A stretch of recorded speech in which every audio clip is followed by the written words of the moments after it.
പ്രാർത്ഥനകൾ വിഫലമായി. Nipah virus ബാധിച്ച് ചികിത്സയിലായിരുന്ന വിദ്യാർത്ഥി മരിച്ചു. മലപ്പുറം പാണ്ടിക്കാട് ചെമ്പ്രശ്ശേരി പള്ളിപ്പടിയിലെ അമ്പലപ്പറമ്പൻ ലത്തീഫിന്റെ മകൻ 14കാരനായ അഷ്മിൽ ഡാനിഷാണ് മരിച്ചത്. കോഴിക്കോട് മെഡിക്കൽ കോളേജ് ആശുപത്രിയിൽ ചികിത്സയിലിരിക്കെ ഇന്ന് രാവിലെ 10:50 മരണം സംഭവിച്ചത്. 11:30 മെഡിക്കൽ സംഘം മരണം സ്ഥിരീകരിച്ചു. ഈ മാസം 10 പനി ബാധിച്ച കുട്ടിയെ ആദ്യം സ്വകാര്യ ക്ലിനിക്കിലെ ഡോക്ടറെ കാണിച്ച് ചികിത്സ നൽകിയിരുന്നു. ഭേദമാകാതെ വന്നതോടെ 13 പാണ്ടിക്കാട് PKM ആശുപത്രിയിലും ചികിത്സ തേടി. 15 വീണ്ടും PKM ആശുപത്രിയിൽ പ്രവേശിപ്പിച്ചെങ്കിലും രോഗം മൂർച്ഛിച്ചതിനെ തുടർന്ന് പെരിന്തൽമണ്ണ മൌലാന ആശുപത്രിയിലേക്ക് മാറ്റി.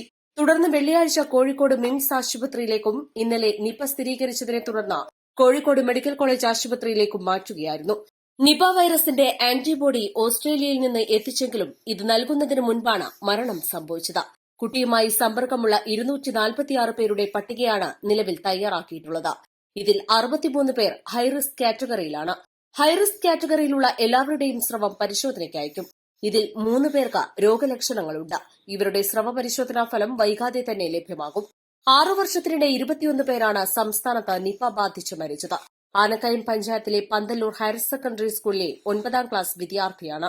മൃതദേഹം മറ്റ് നടപടികൾക്ക് ശേഷം നിപ പ്രോട്ടോകോൾ അനുസരിച്ച് നടക്കും. East line, Malappuram.